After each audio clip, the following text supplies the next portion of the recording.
Saya tidak akan membuat janji-janji kosong kepada Anda.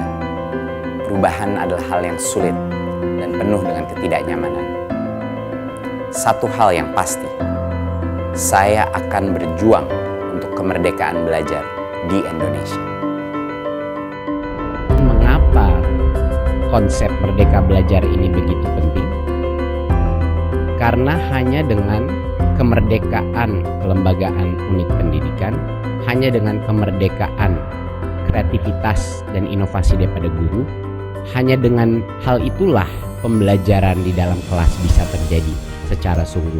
Pendidikan tinggi di Indonesia ini harus menjadi ujung tombak yang bergerak tercepat. Karena dia begitu dekat dengan dunia pekerjaan. Dia harus yang berinovasi tercepat dari semua unit pendidikan. Karena harus adaptif dan selalu berubah dengan lincah.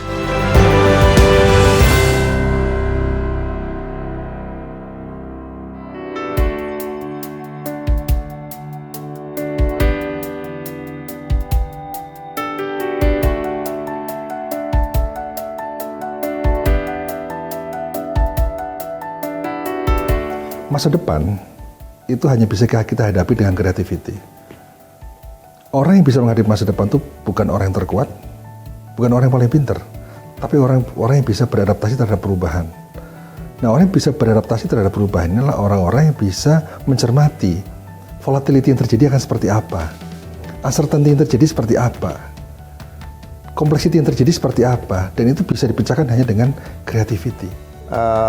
Di masa-masa seperti ini, di antara potensi anak didik yang harus dikembangkan itu adalah daya imajinasi, drilling, akademik, disiplin yang kaku itu bertentangan dengan kebutuhan di masa disrupsi atau revolusi 4.0.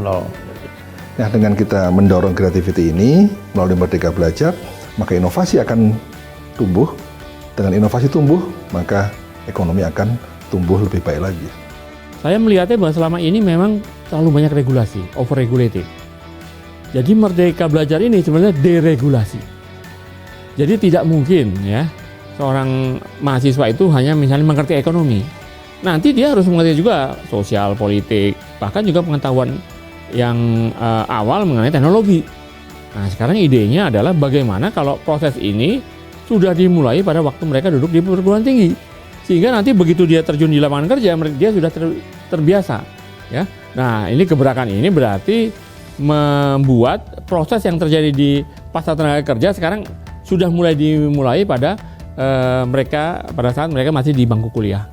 Saya merasakan bahwa kebijakan yang dibuat ini adalah sesuatu yang sebenarnya secara diam-diam banyak perguruan swasta yang sudah melakukannya. Karena itu kami yang selama ini yang sudah terlibat sebagai praktisi pendidikan, kami merasakan betul bahwa dikagetkan tetapi sangat senang dengan ini. Karena ini sebuah kebijakan yang tidak hanya menguntungkan bagi siswa, tapi juga guru dan praktisi pendidikan. Karena semua itu cara berpikir kreatif, intuitif, imajinatif, ya, yang disebut chaotic dalam arti positif itu membutuhkan justru ruang yang lebih luas bagi siswa untuk mencoba-coba keliru, mencoba lagi, ya. Jadi membutuhkan ruang yang di dalamnya siswa lebih bebas, tapi bukan hanya siswa, guru pun juga harus lebih bebas dan lebih merdeka. Secara konsep iya, kan gitu. Artinya kan tadi saya katakan secara konsep pasti beliau tahu yang dibutuhkan itu mencetak orang yang merdeka, orang yang kreatif, orang yang inovatif, kan begitu. Jangan bikin terlalu banyak aturan yang kemudian membuat orang tuh tidak bebas, tidak merdeka di dalam berpikir, berkreasi gitu. Karena itulah kuncinya daripada inovasi, kreasi. Kalau terlalu dikungkung dengan berbagai macam aturan, berbagai macam kurikulum, beban ini, kemudian orang tuh ya jadi terjebak di dalam trap aturan-aturan dan pola yang diciptakan dari atas gitu.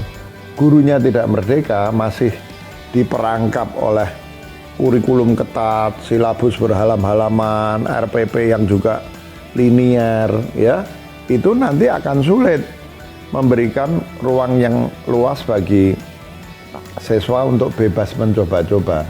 Sesungguhnya di sekolah itu memang perlu ada kemerdekaan. Jadi anak-anak tuh bahagia.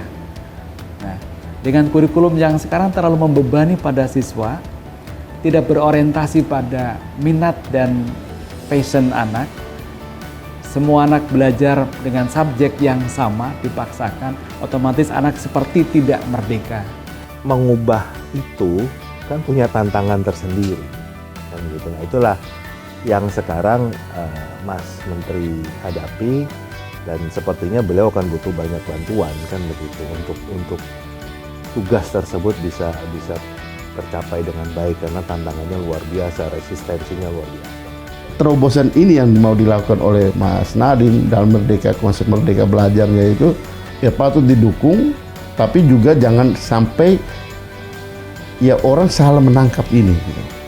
Jadi ini harus mengubah sistem persekolahan, khususnya proses belajar mengajar dengan cukup revolusioner, yang mungkin sekarang oleh Menteri Nadiem ini disebut sebagai Merdeka Belajar.